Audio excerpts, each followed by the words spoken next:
I was sanding down an old walnut cabinet leg when Luke walked in without knocking. He froze, not at me, at the fridge. The empty fridge. The counters. My teacup filled with hot water and nothing else. "Mom, why are you hungry when you get a $6,000 pension?" I wiped my hands on a rag and set down my sandpaper. The workshop smelled like sawdust and lemon oil. Outside, the November afternoon was fading into that ugly grey that makes everything look tired. "Because I give almost all of it to your sister." The words came out flat. No emotion, just fact. Luke didn't shout, didn't swear. He just stood there in his work jacket, grease still under his fingernails, looking at me like I'd told him I had 6 months to live. Then he walked over and quietly shut the door from the inside. "How much?" he asked. 4,000, sometimes 4,500. "Every month?" "Every month for 3 years. He pulled out his phone.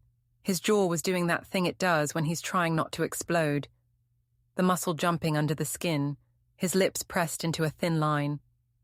"I'm calling her," he said. "Luke, don't." "Before we continue, we ask you to hit the hype button, subscribe, and like the video to help the channel grow.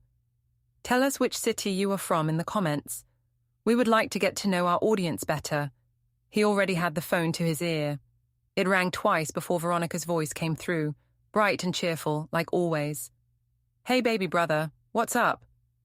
Luke put it on speaker and set it on my workbench. "Where's the money going, Veronica?" Silence, then a little laugh. "What money?" "The $4,000 a month Mom's been sending you." "Oh, that? I told you, Eric's photography business is—" "Eric's business has been starting up for 5 years, Luke said. His voice was so calm it scared me.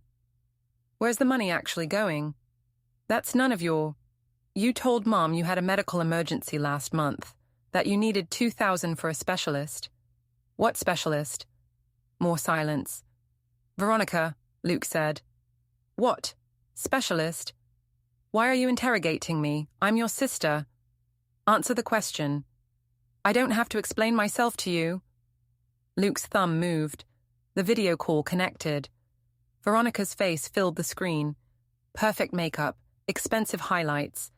That white living room behind her that looked like it belonged in a magazine. She was holding a glass of wine that probably cost more than my weekly groceries. "There you are," Luke said, "in your $2,000 apartment with your $300 wine and your designer bags all over the couch, while Mom eats plain toast because she can't afford butter." Veronica's face changed. The smile vanished. "That's not fair, Luke.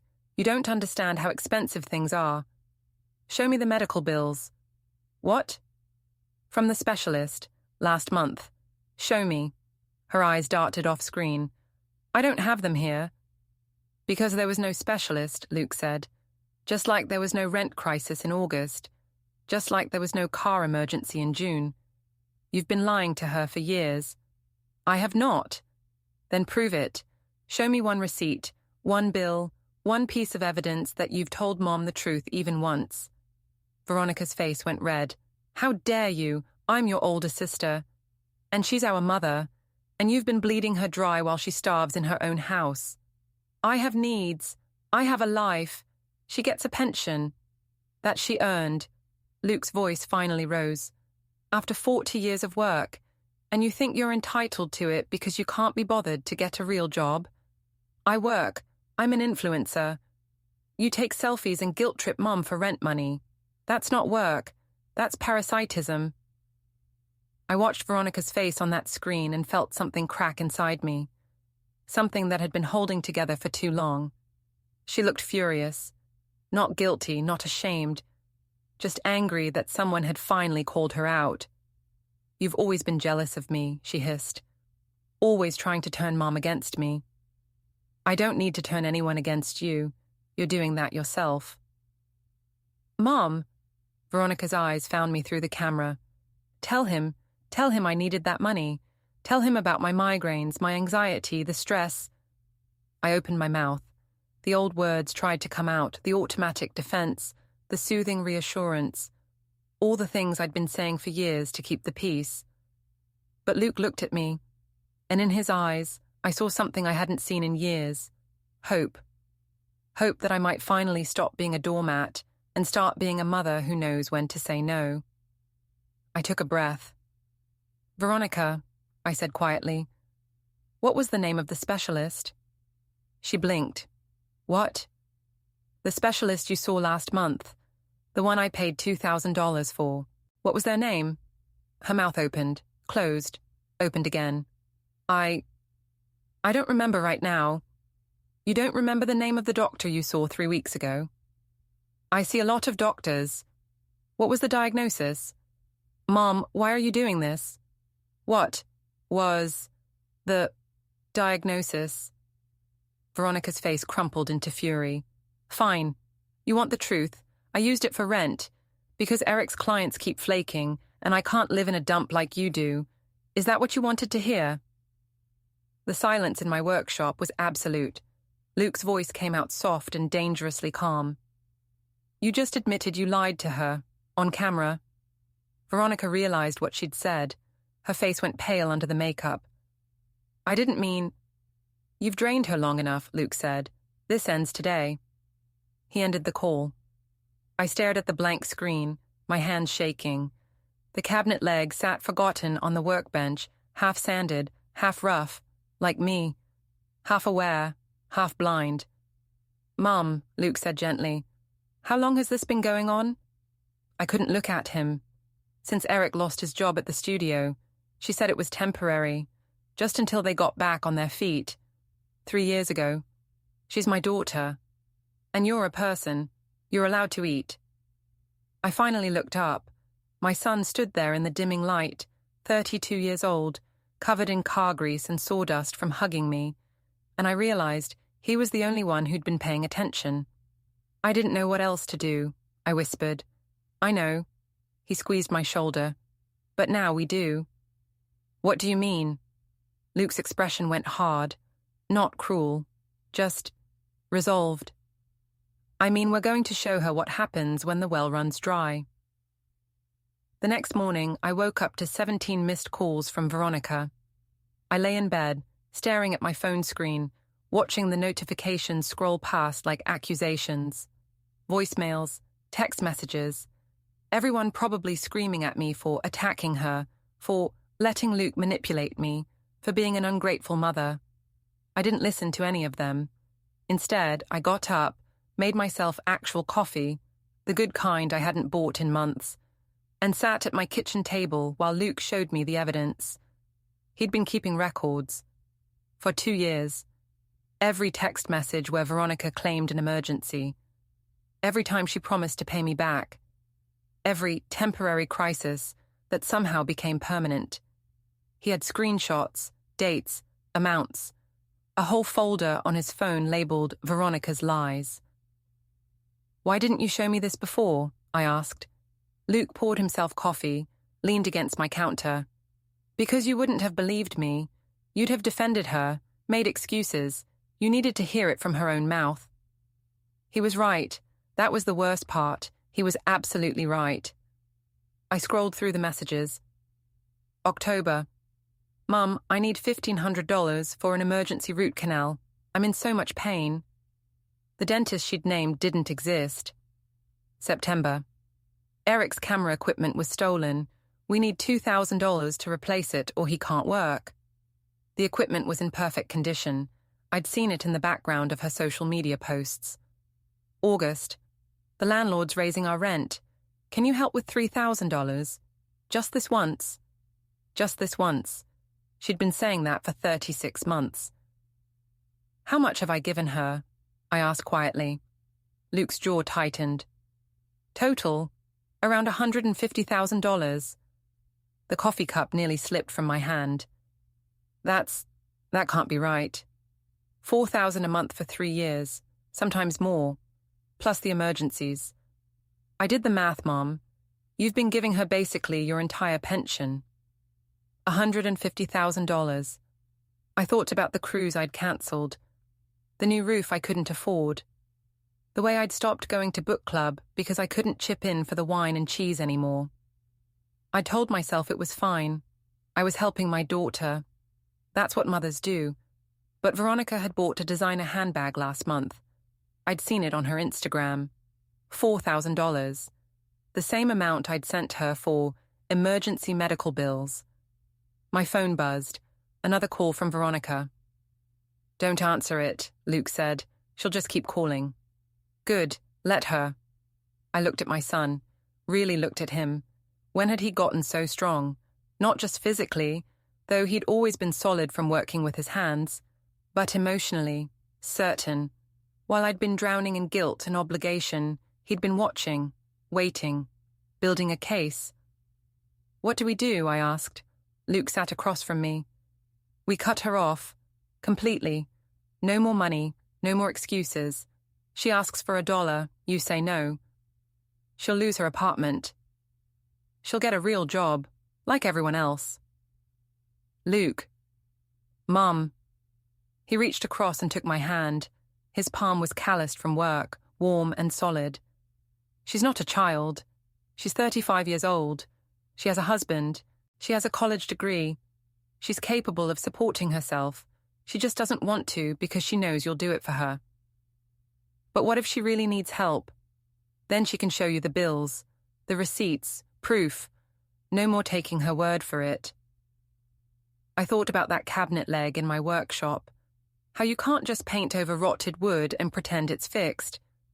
You have to cut away the damage first. Remove what's broken. Start with a solid foundation, or the whole piece will collapse. Veronica was my rotted wood. The thought made me feel like a monster. Luke saw it on my face. "You're not a bad mother for setting boundaries." "It feels like I am." "That's because she's trained you to feel that way. Every time you hesitated, she made you feel guilty. Every time you said no, she reminded you that real mothers help their children. She's been manipulating you, Mom, for years."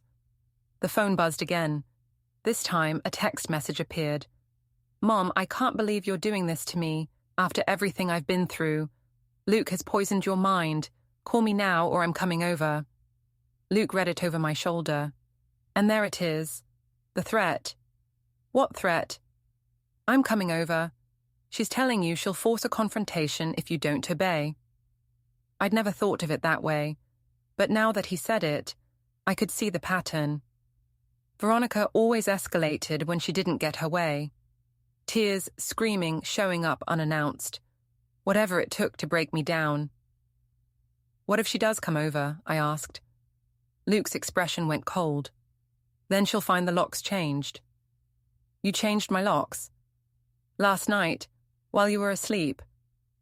He pulled out a new key, set it on the table. "She's not walking into this house whenever she wants anymore." I picked up the key. It was heavier than it should have been. Or maybe that was just the weight of what it represented. "She's going to be so angry," I whispered. "Yes," Luke said. "She is. And she's going to try every trick she knows to get you to cave. She'll cry. She'll scream. She'll tell you you're a terrible mother. She'll threaten to never let you see her again. And you're going to have to be strong enough to let her." "I don't know if I can." "You can." He squeezed my hand. "Because I'm going to be right here with you." The phone rang again. This time, Luke reached over and powered it off completely. "Today," he said, "you're going to eat a real breakfast. You're going to work in your shop. You're going to do something for yourself. And you're not going to answer a single call from Veronica. And tomorrow? Tomorrow, we prepare for war." Veronica showed up at noon on Friday. I was in the workshop, refinishing a Victorian writing desk, when I heard the pounding on the front door. Not knocking. Pounding. The whole frame shook. "Mom, open this door. I know you're in there." My hands froze on the desk surface. The chemical smell of the stripper burned my nose. More pounding. "Mom, this is ridiculous. Open up." Luke appeared in the workshop doorway. He'd taken the day off work, just in case. "Let me handle this," he said. "No." I set down my brush. "She's here for me." I walked through the house. Luke close behind.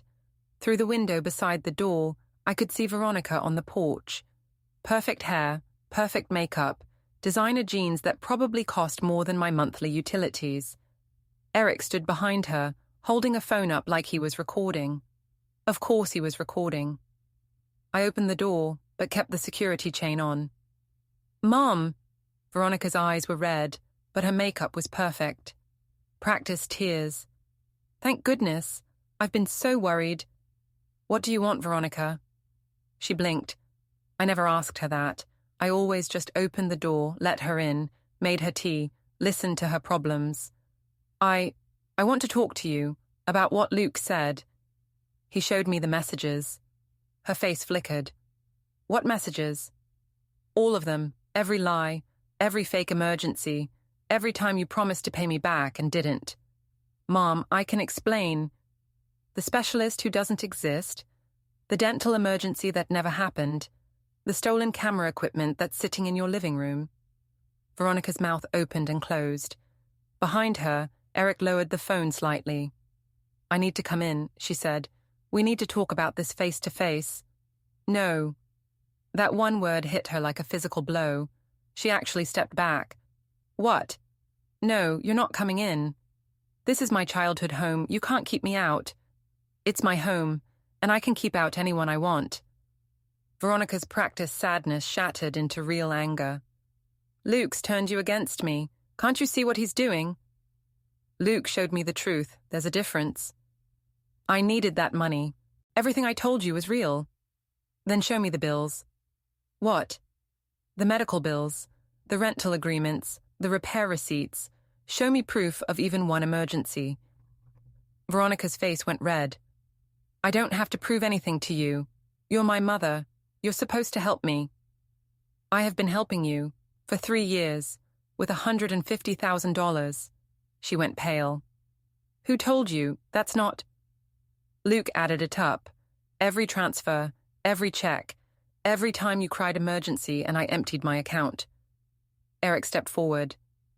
"Mrs. Miller, you have to understand, we're under a lot of financial pressure." "Get a job," I said. His jaw dropped. "I have a job." "You have a hobby that doesn't pay. That's not the same thing." "How dare you!" Luke moved into view behind me. Eric's mouth snapped shut.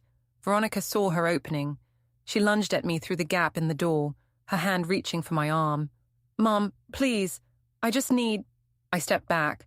The chain caught. She couldn't reach me. "You need to leave," I said. "I'm not leaving until we talk about this." Her voice rose to a shriek.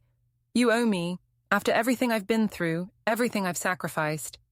"What have you sacrificed?" The words came out harder than I intended. "What have you given up?" "I moved away for college.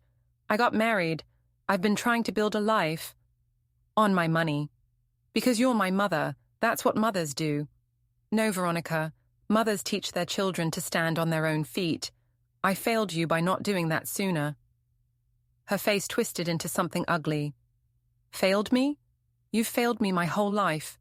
You were always at work, always busy with your stupid furniture, never paying attention to what I needed. I worked to keep a roof over your head, to feed you, to send you to that college you just mentioned. Other mothers were there for their daughters.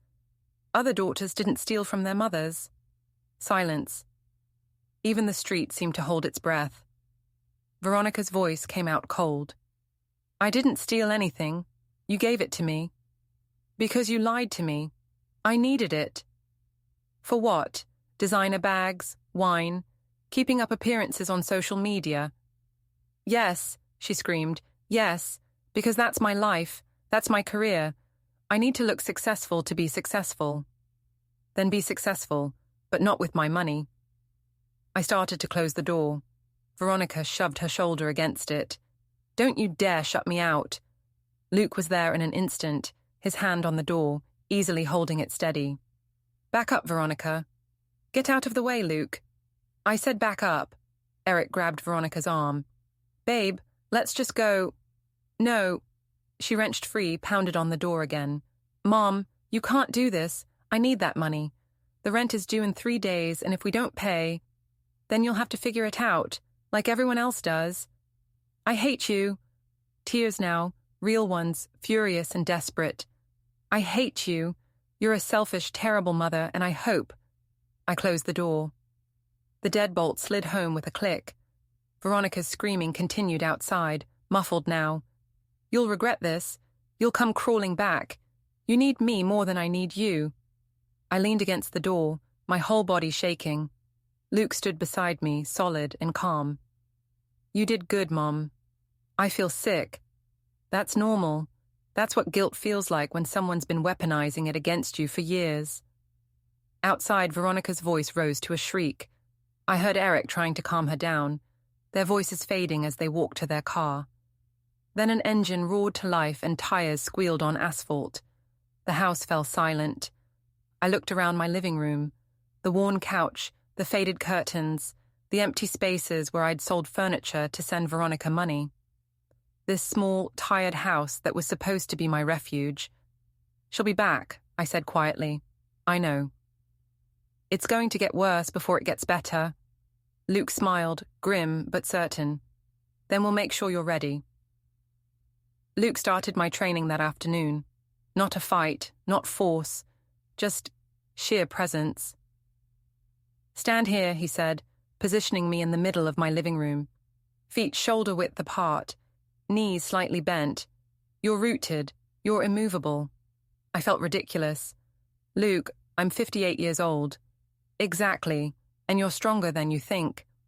He walked around me, adjusting my stance. Veronica uses intimidation. She gets in your face, invades your space, makes you back down. We're going to make sure that doesn't work anymore. I don't want to fight her. You won't. You're just going to stop retreating. He stood in front of me, too close, deliberately invading my space the way Veronica did. My instinct was to step back. Don't move, Luke said. Hold your ground. I forced myself to stay put. Every nerve screamed at me to create distance. Breathe, Luke said. You're allowed to take up space. You're allowed to stand your ground in your own home. We practiced for an hour. Him advancing, me holding position, over and over until my legs ached and my back hurt, but I stopped flinching. Good, Luke finally said. Now the hard part. That wasn't the hard part. He pulled out his phone. We're going to practice saying no. For the next 2 hours, Luke played Veronica's greatest hits. Every manipulation tactic she'd ever used, every guilt trip, every emotional ambush. He threw them at me one after another while I practiced responses. Mom, I can't believe you'd abandon me like this. I'm not abandoning you. I'm expecting you to be an adult. But I'm your daughter. Don't you love me? I love you. That's why I'm not enabling you anymore. You've always loved Luke more than me. This isn't about Luke. This is about you taking responsibility for your own life. I'm going to lose my apartment. Then you'll need to find a solution. I'm not your solution anymore. Over and over, until the responses came automatically. Until I stopped feeling the punch of guilt behind each manipulation. My phone sat on the coffee table, powered on now. 15 new messages from Veronica. I didn't read them. She's going to escalate, Luke said. The silent treatment isn't working, so she'll try something bigger. Like what? Showing up with witnesses, making a public scene, trying to make you look like the villain. How do you know all this? Luke's expression went dark. Because I've been watching her do it to you for years. She has a playbook. We just need to stay one step ahead. That night, I couldn't sleep. I lay in bed, staring at the ceiling, listening to the house settle around me. Every creak sounded like footsteps. Every car that passed outside might be Veronica coming back. Around 2 a.m., I gave up and went to my workshop. The Victorian desk sat waiting, half-stripped, patient. I pulled on my gloves and went back to work. There's something meditative about restoration. You have to be careful, deliberate, rush it and you destroy what you're trying to save. But take your time, pay attention, remove only what's damaged, and you can bring something beautiful back to life. I wondered if I could do the same thing with myself. The chemical stripper bubbled and lifted away the old varnish, revealing the wood underneath.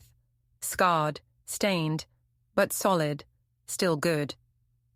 My phone buzzed from the workbench. A text from Veronica. "I know you're awake. You always work when you can't sleep. We need to talk." I stared at it. She was right. I was awake. I was working. She knew my patterns, my habits. She'd been studying me for years, learning exactly how to apply pressure in the weakest spots. But she'd never expected me to patch those weak spots. I turned the phone face down and went back to work. By dawn, the desk was stripped clean. Ready for the next phase. Ready to be rebuilt into something stronger. The video appeared on Sunday morning. I was drinking coffee when Luke's phone buzzed. He looked at it, his face going hard. "Mom, don't react. Just listen." He turned the screen toward me. It was a video on some local community page, filmed by Eric. Veronica stood in front of my house, tears streaming down her face. Real crying this time, not the practiced kind. "My mother has abandoned me," she said to the camera. "I've been dealing with serious health issues and financial struggles, and I asked my mom for help. Just temporary help until I got back on my feet, and she cut me off completely, changed the locks on her house, won't answer my calls." Her voice broke. "I don't know what I did wrong. I just needed my mother, and she chose my brother over me." The video had 43 comments, most of them sympathetic. "That's awful. What kind of mother does that? There must be more to this story. Sounds like she's been brainwashed by the son." Luke scrolled through them, his jaw tight. "She's trying to build a narrative, make you the villain. It's working. Not for long." He started typing on his phone. "What are you doing?" "Fighting fire with facts." He showed me his response, posted on the same thread. "My sister has received over $150,000 from our mother in the past 3 years. Every request was based on a fabricated emergency. She's never paid back a cent. Our mother isn't abandoning her. She's stopping the financial abuse." I grabbed his arm. "Luke, don't." Too late. Already posted. The comments section exploded. Within minutes, the thread had doubled in size. People taking sides, demanding proof, arguing about family obligations versus enabling. Someone commented, "Both sides should show receipts." Luke replied with a screenshot, one of many. Bank transfers, dates, amounts, all the evidence he'd been collecting. Veronica's response came fast. Those transfers were loans. I was planning to pay them back. "Luke, show us the loan agreements." Silence. Then Veronica posted a new video. This one was angrier. "My brother is violating my privacy by sharing my financial information online. This is harassment. I'm being bullied by my own family." The narrative was shifting. Some people saw through it. Others doubled down on supporting her. My neighbor, Chloe Reyes, knocked on my door around noon. She had her phone in her hand. "Agatha, I saw the videos. Are you okay?" I let her in. Chloe had lived 3 houses down for 15 years. We weren't close friends, but we were friendly. She'd seen Veronica visit hundreds of times, always leaving with something. "I'm fine," I said. "It's complicated." "It's not that complicated." Chloe set her phone on my coffee table. "I've watched that girl drain you for years. Every time she shows up, you look more tired, more worn down. We all noticed." "You did. The whole street did. We just didn't know what to say." She squeezed my hand. "You're doing the right thing, Agatha. Don't let anyone tell you different." After she left, I sat in my workshop and tried to focus on the Victorian desk, but my hands kept shaking. The wood grain blurred in front of me. Luke found me there an hour later. "She's planning something." "How do you know?" "Because she just posted that she's coming over tomorrow to have a real conversation. She's bringing witnesses." "Who?" "Some of her influencer friends, people with cameras. She's going to stage a confrontation and film your reaction. Try to make you look unstable or cruel."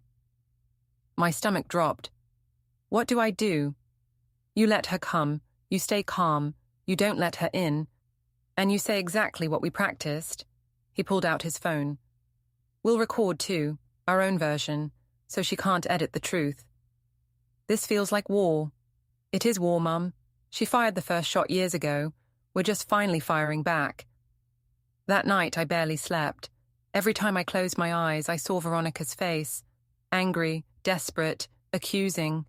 The daughter I'd raised. The woman who'd learned to weaponize my love against me. By morning, I was exhausted but ready. Luke arrived at 8 with coffee and breakfast sandwiches. Real food, the kind I'd stopped buying for myself. Eat, he said. You need your strength. I'm not hungry. Eat anyway. She'll probably come around 10. Peak posting time for her followers. You've really thought about this. I've had years to think about it, Mom. Years of watching her hurt you and not being able to stop it. He set the sandwich in front of me. But I can stop it now. We both can. At 9:30, 3 cars pulled up outside. I watched from the window as Veronica emerged from the first car. She was wearing what I called her victim outfit. Simple jeans, a plain sweater, minimal makeup. Designed to look like someone struggling, someone desperate. Eric followed with his camera ready. 2 other people I didn't recognize got out of the other cars, both holding phones up. Luke stood beside me at the window. Here we go. They walked up to the porch together. Veronica knocked, gently this time, not pounding. Playing to the cameras. Mom, it's me. Can we please talk? I opened the door but kept the chain on. Luke stood just behind me, his phone recording. Veronica's eyes were red-rimmed, but her voice was steady. Too steady. Practiced. Mom, I want to apologize. I know I've made mistakes. I know I've asked for too much sometimes. But I'm your daughter. Can't we work this out? Please? Behind her, the cameras were rolling. I could see red recording lights. Veronica, I'm not doing this on camera. I'm not trying to film you. I just brought some friends for moral support. They're here to help mediate. They're recording right now. Only for my own records. To make sure nothing gets misunderstood. You know how things can get twisted. Turn off the cameras or leave. Her mask slipped for just a second. A flash of anger. Then she turned to her friends. Can you guys wait in the cars? This is private family business. They didn't move. One of them, a woman with bright red hair, called out, We're here to support you, Veronica. Don't let her bully you. I started to close the door. Wait. Veronica's hand shot out, blocking it. Please, just 5 minutes. No cameras. Just you and me. Like it used to be. Luke's voice came from behind me, calm and cold. Nothing's changed, Veronica. The answer is still no. She saw him and her expression hardened. This is between me and my mother, Luke. Stay out of it. I'm not going anywhere. Of course not, because you've wanted this all along, haven't you? You've wanted to turn her against me. Make yourself the favorite. I don't need to turn anyone against you. You did that yourself. Veronica's face flushed red. She looked back at me. Mom, please. I'm begging you. I need help. Real help. The rent is due in 2 days, and if I don't pay, we'll be evicted. We'll be homeless. Is that what you want? Get a job, Veronica. The words came out of my mouth before I could stop them. Simple, blunt, true. Her jaw dropped. I have a job. Taking selfies isn't a job. I'm an influencer. I have sponsors. You have nothing but my money keeping you afloat, and that's over. Veronica's eyes filled with real tears now. How can you say that, after everything we've been through? After I was there for you when Dad left? You were 12 when your father left. You weren't there for me. I was there for you. I needed you. And I gave you everything for 35 years. But you're an adult now, Veronica. You're married. You're capable. You just don't want to be. She stared at me like I'd become a stranger. Maybe I had. Fine, she said quietly, dangerously. If that's how you want it. But don't come crying to me when you're old and alone, and you realize you threw away your only daughter for money. This isn't about money. This is about respect. Self-respect. You'll regret this. Maybe, but at least I'll be able to afford groceries. Veronica's face twisted. She looked at the cameras, still recording from the sidewalk, then back at me. You're going to look like a monster when I post this. Then post it. Post all of it. Show them how you asked for money and I said no. Show them how you brought an audience to manipulate me.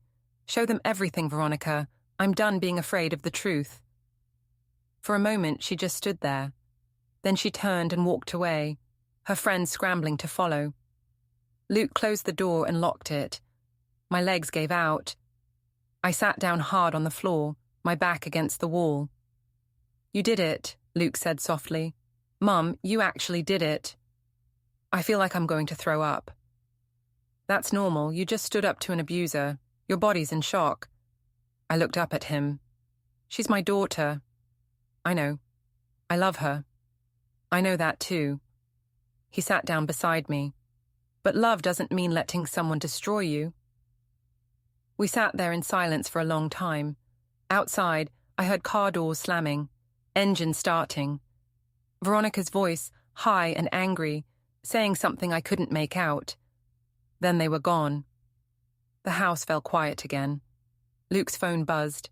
He looked at it and smiled grimly. Chloe just posted her own video. She filmed the whole thing from her porch, including the part where Veronica admitted she brought people to help mediate, aka manipulate you on camera. Is that good? It's perfect. It shows exactly who started this fight. I pulled myself to my feet. My whole body ached like I'd been in an actual physical confrontation. What happens now? I asked. Now? Now she gets desperate. Veronica's desperation came in waves over the next 3 days. First, the text messages, hundreds of them, apologetic, angry, pleading, threatening, all in cycles. I stopped reading them after the first dozen. Second, the social media posts. She went full victim mode online, crafting a story about an abusive mother who'd turned cold and heartless. Some people believed her. Others, who'd seen Chloe's video and Luke's evidence, called her out. Third, the flying monkeys. That's what Luke called them, people Veronica sent to do her dirty work. Her friend with the red hair showed up Tuesday morning with a coffee and a sympathetic smile. Hi, Mrs. Miller. I'm Jess. I'm a friend of Veronica's. She asked me to drop this off and just check on you. She's worried about you. I looked at the coffee. Probably $20 from some trendy place. Tell Veronica I'm fine. She really does love you, you know. She's just going through a hard time. She's been going through a hard time for 3 years, on my dime. Jess's smile faltered. I think there's been a misunderstanding. There hasn't. Now please leave. She just wants to talk. No. I closed the door. Wednesday brought Eric's mother, a woman I'd met exactly twice in 5 years. She stood on my porch, wringing her hands, looking deeply uncomfortable. Agatha, I'm so sorry to bother you, but Veronica called me crying, and I thought maybe if we all just sat down together. Did she tell you she's taken $150,000 from me? The woman blinked. She said you'd been helping them through a rough patch. For 3 years, with fabricated emergencies. Did she mention that part? Well, Eric's business has been slow.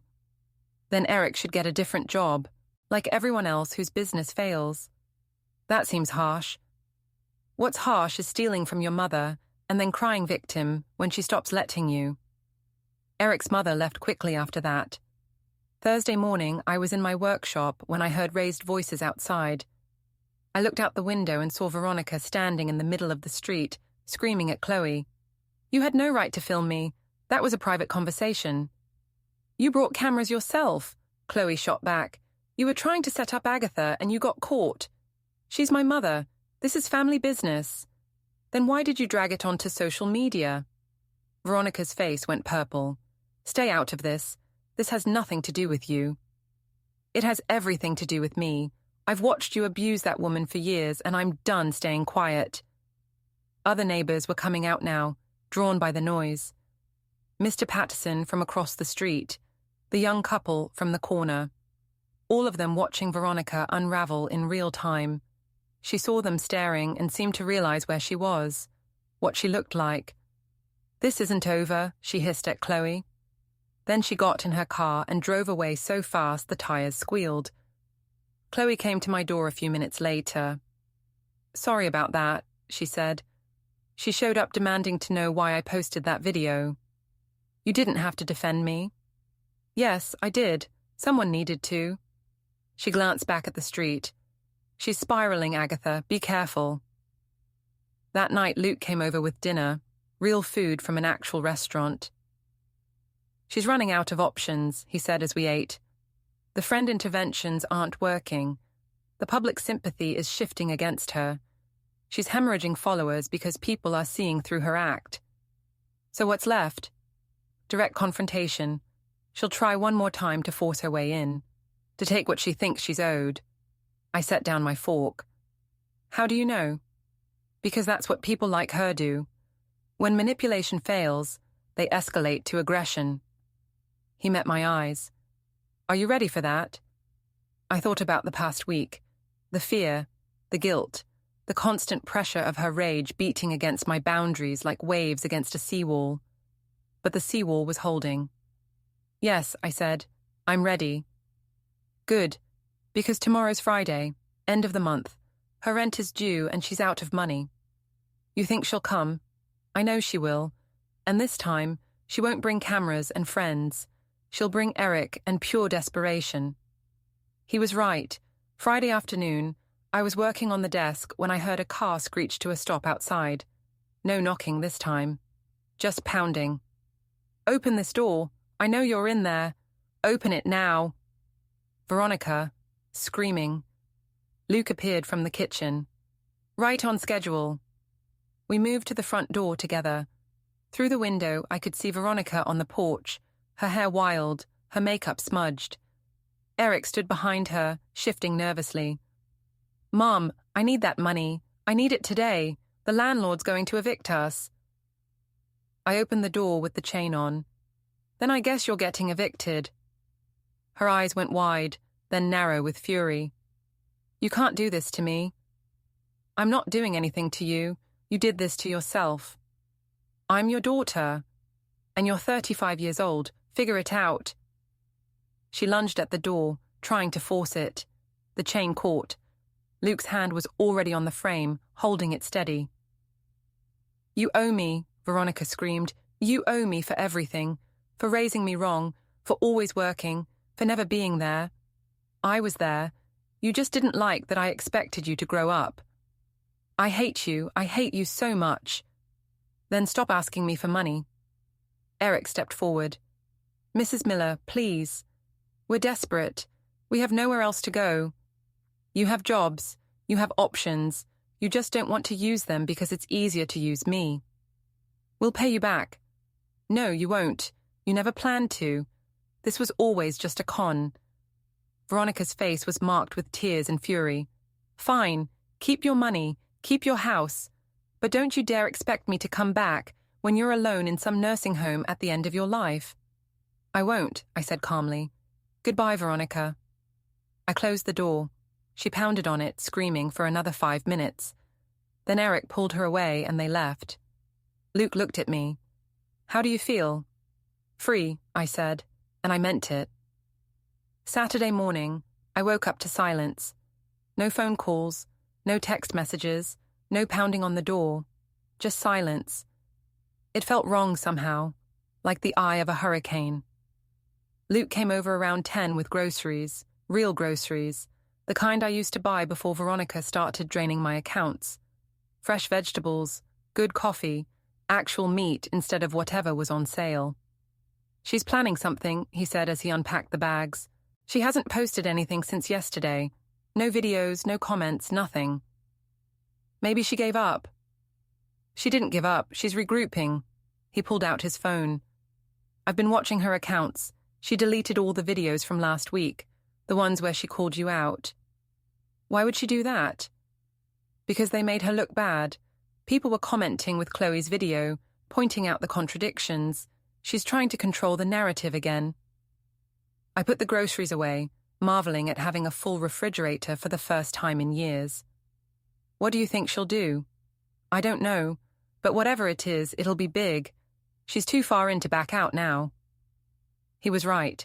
Sunday afternoon, I was refinishing the Victorian desk when my phone rang. Unknown number. I almost didn't answer. Hello? Mrs. Miller, this is Detective Walsh from the County Sheriff's Office. I need to ask you a few questions about a complaint we received. My stomach dropped. What complaint? Your daughter filed a report claiming you've been financially abusing her. She says you've been taking money from her accounts without permission, and that when she confronted you, you threatened her. I sat down hard on my work stool.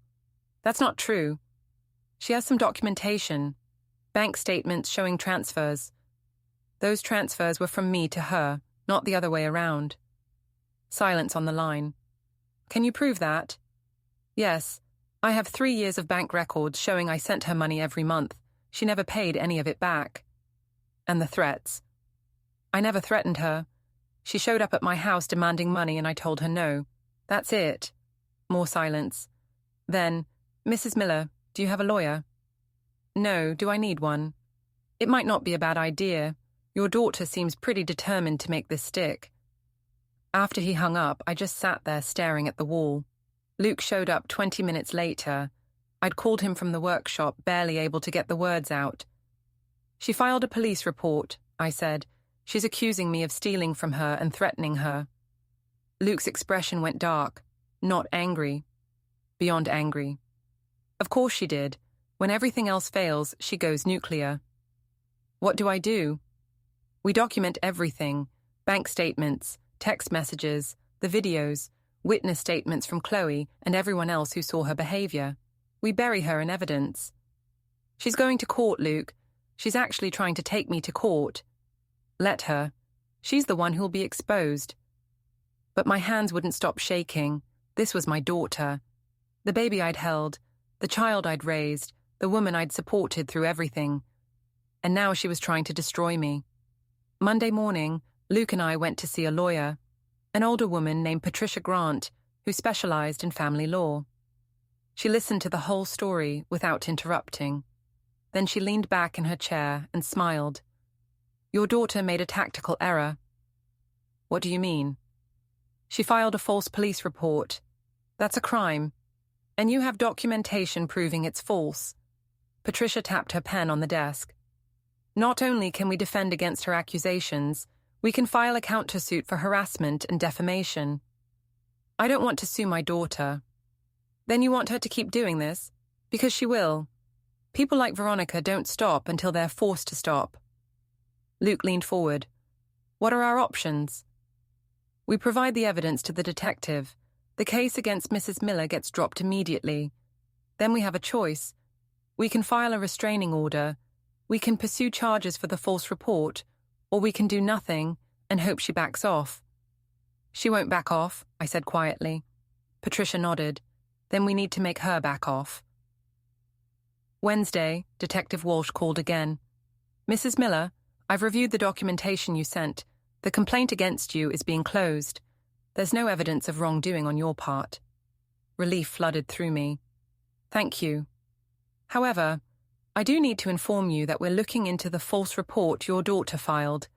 That's a serious matter. What does that mean? It means she could face charges, filing a false police report, attempted fraud.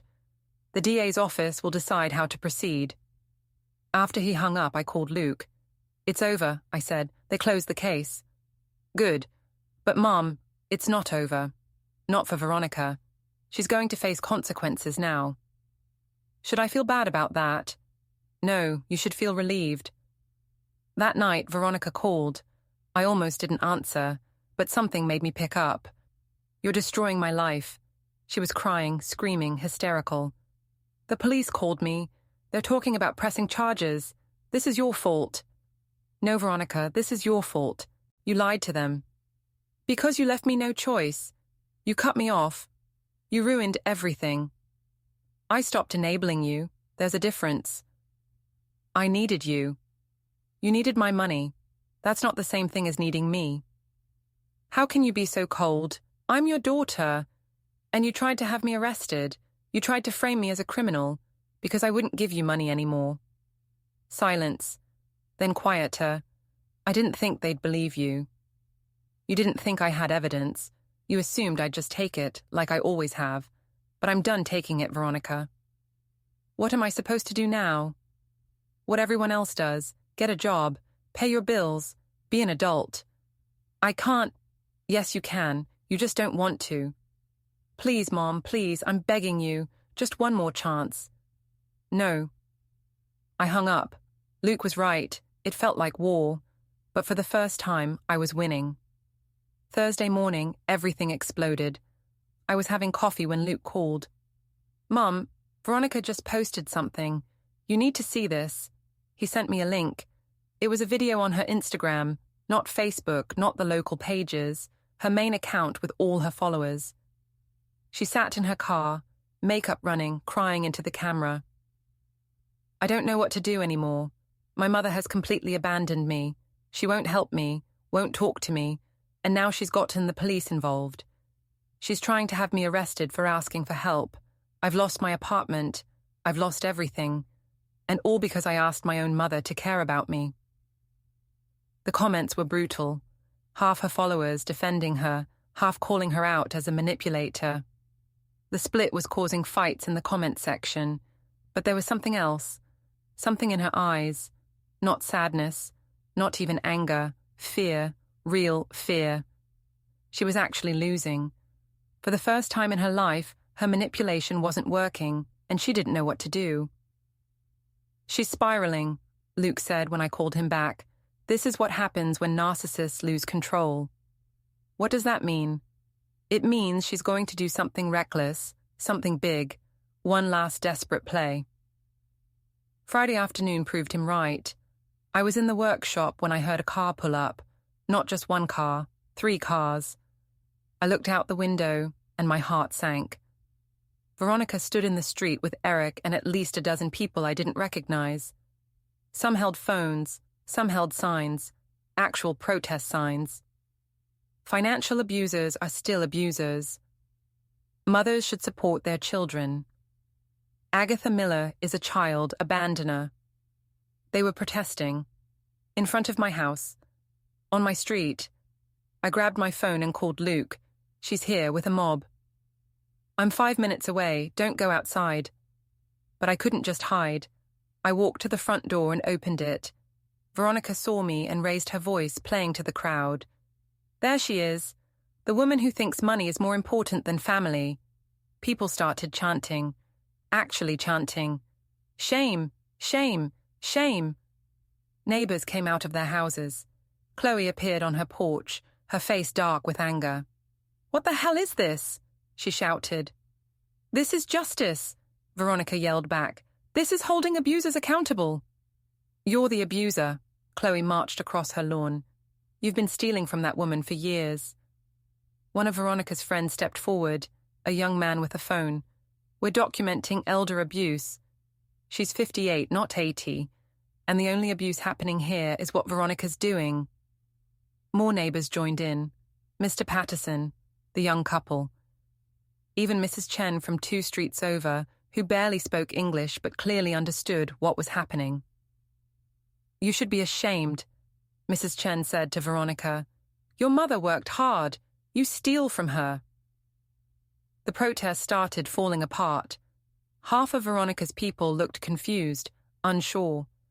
The other half were being confronted by angry neighbors who'd watched this play out for weeks. Then Luke's truck screeched to a stop at the curb. He got out, took one look at the scene, and walked straight through the crowd to my porch. Everyone off her property, now. This is a public street, one of Veronica's friends said. The street is public. The lawn and driveway aren't. You're trespassing. We have a right to protest. Not on private property, you don't. Luke pulled out his phone. I'm calling the police. You have 2 minutes to clear out before I have you all arrested. You can't do that. Watch me, he dialed, put the phone to his ear. Veronica's people started backing away. Within 30 seconds, half of them were already at their cars. Veronica stood alone in the street, her protest signs scattered on the ground, her face a mask of rage and humiliation. "This isn't over," she said. "Yes," I said from the porch. "It is." Luke stayed on the phone until every car but Veronica's was gone. Then he nodded to me. I went back inside and closed the door. Behind me, I heard Veronica screaming one more time. "You'll regret this, both of you. I swear you'll regret this." Then her car started and she was gone. The street fell silent. Luke came inside and locked the door behind him. "That was her last card," he said. "Public humiliation, mob pressure. It didn't work." "What happens now?" "Now she has to face reality. No money, no support, no more chances." I sat down on my couch, suddenly exhausted. I thought I'd feel worse about all this. "You don't feel worse because you're finally doing what's right, for you. That's not selfishness, Mom. That's survival." That night, I barely slept again. But this time, it wasn't from guilt or fear. It was anticipation. Because I knew Veronica. I'd raised her, and I knew she'd try one more time. One final attempt to break me. Saturday morning, I woke up to pounding on my door. Not knocking. Pounding. I looked at the clock. 6 a.m. Luke wasn't here yet. He wouldn't be here for hours. I grabbed my phone and went to the door. Through the window, I saw Veronica. Alone this time. No Eric, no cameras, no witnesses. Just her. And she looked wild, hair tangled, eyes red, clothes wrinkled like she'd slept in them. "Open the door," she screamed. "I need to talk to you, right now." I kept the chain on and opened it just enough to see her. "Go away, Veronica." "No, not until you listen to me." She was crying, but it was different now, raw, desperate. "Please, Mom, please. I'm about to lose everything. The landlord's evicting us today. We have nowhere to go, no money, nothing. You have to help me." "I don't have to do anything. You're my mother, and you're an adult who made her choices." "I'll do anything. I'll get a job. I'll pay you back. I'll never ask for money again. Just please, please help me one more time." I'd heard these words before, hundreds of times over 3 years, but this time I saw them for what they were. Not promises, just more manipulation. "No," I said. "Mom!" "Get off my porch, Veronica. I'll have nowhere to go." "Then you'll figure it out, like everyone else has to." She stared at me through the gap in the door. And for the first time, I saw real recognition in her eyes. She'd lost. Completely. Finally. "I hate you," she whispered. "I know. I hope you rot alone. Maybe I will, but I'll do it in my own house, on my own terms, with my own money." I closed the door. She pounded on it a few more times, then stopped. I heard her footsteps on the porch, the creak of the stairs. Then nothing. I looked out the window and watched her get into her car. She sat there for a long moment, head on the steering wheel. Then she drove away. This time, I knew she wouldn't come back. Sunday passed in eerie quiet. No calls, no texts, no cars pulling up outside. Just silence. Luke came over for dinner. We ate in my kitchen. Real food, good food, the kind I'd denied myself for years. "She's gone quiet," I said. "She's regrouping, figuring out her next move." "What if there is no next move? What if she actually gives up?" Luke shook his head. "People like Veronica don't give up. They just change tactics." Monday morning proved him right. I got an email from Veronica. The subject line, a final message. I almost deleted it, but curiosity won out. "Mum, I've thought about everything that's happened, about what you said, about what I've done. And you're right. I've been using you. I've been lying to you. I've been a terrible daughter. But I want you to know something.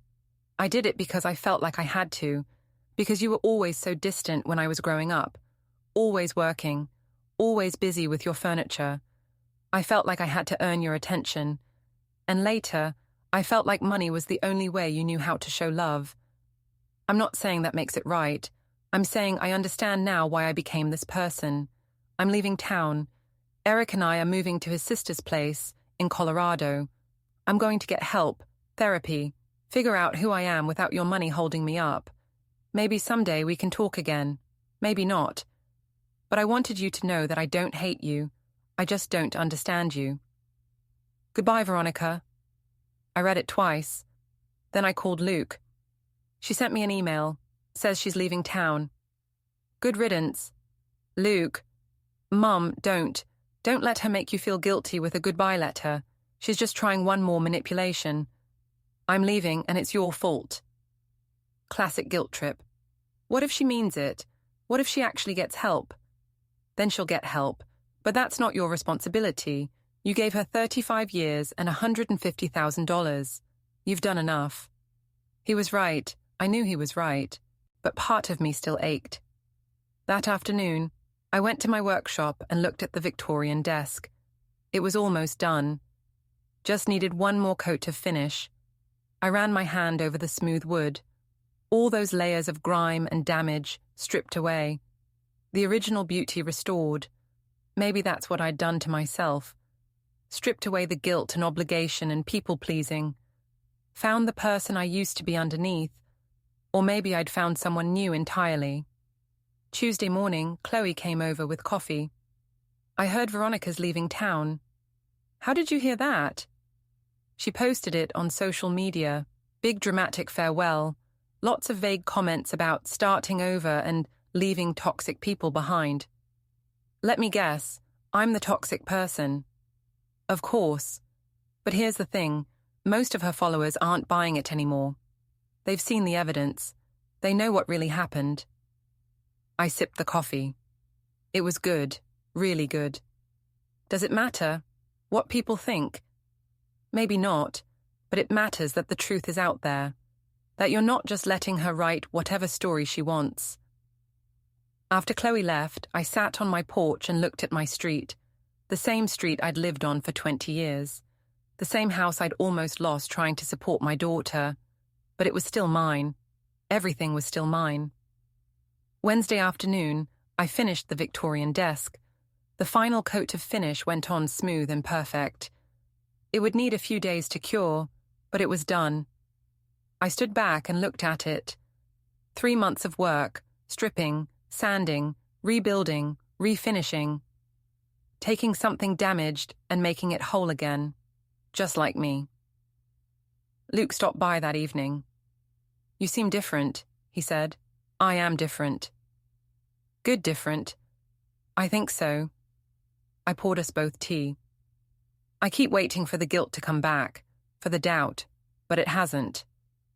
That's because you made the right choice, even though it was the hard choice. She's my daughter, Luke. I'll always love her. I know, but loving someone doesn't mean letting them destroy you. We sat in comfortable silence for a while. Then Luke said, Patricia called. The DA's office decided not to press charges against Veronica for the false report. They said it wasn't worth it since she's leaving the state. That's probably for the best. She got away with it, Mom. No, she didn't. She lost her safety net, her easy money, her ability to manipulate me. That's punishment enough. Luke smiled. When did you get so wise? About 40 years too late. Thursday morning, I woke up to my alarm instead of pounding on the door. I made real breakfast, drank real coffee, sat in my workshop and just breathed. This was my life now. Quiet, simple, mine. No drama, no emergencies, no daughter draining me dry. Just me. And it was enough. Friday morning, I was in the workshop when I heard a car outside. My first instinct was fear. But when I looked out the window, it was just a delivery truck. The driver brought a large envelope to my door. Certified mail. From Colorado. I opened it with shaking hands. Inside were 2 things. A check for $200 and a single piece of paper with 3 words written in Veronica's handwriting. I'll be back. Not an apology, not an explanation, a threat. I called Luke immediately. He arrived within the hour, read the note, and his face went dark. She's not done, he said. She thinks if she gives this time, you'll soften, start to miss her. and then she'll come back and try again. What do I do? You make sure she knows there's nothing left to come back to. That afternoon, Luke helped me draft an email. Short, clear, final. Veronica, I received your note and the check. Keep the money. I don't want it. You say you'll be back. I'm telling you now, there's nothing here for you. No money, no second chances, no open door. If you come back, you'll find the same answer you got before. No. I wish you well.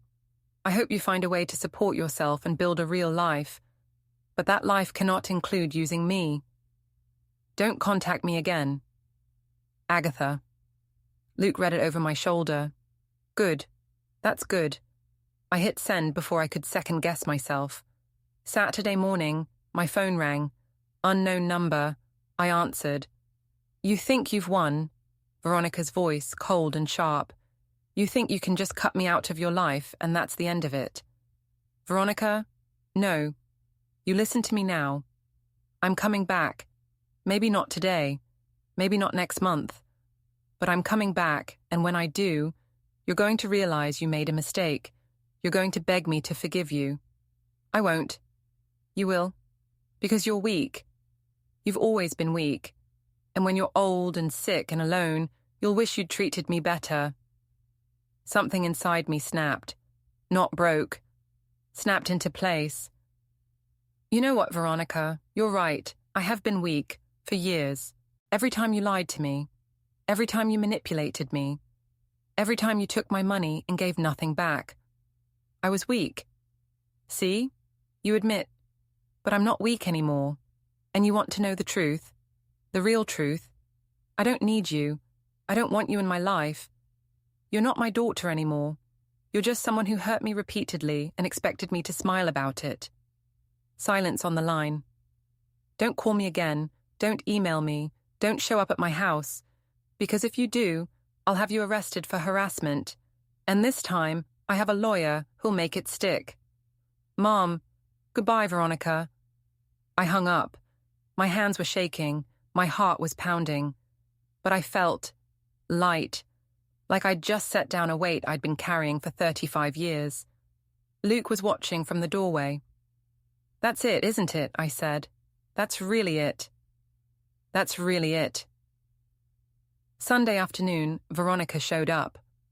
One last time. I was on the porch when her car pulled up. Eric was driving. She sat in the passenger seat, face hard. They didn't get out, just sat there, engine running. I stood up from my chair and walked to the edge of the porch. Veronica rolled down her window. Last chance, she called out. Last chance to do the right thing. I looked at her, really looked at her.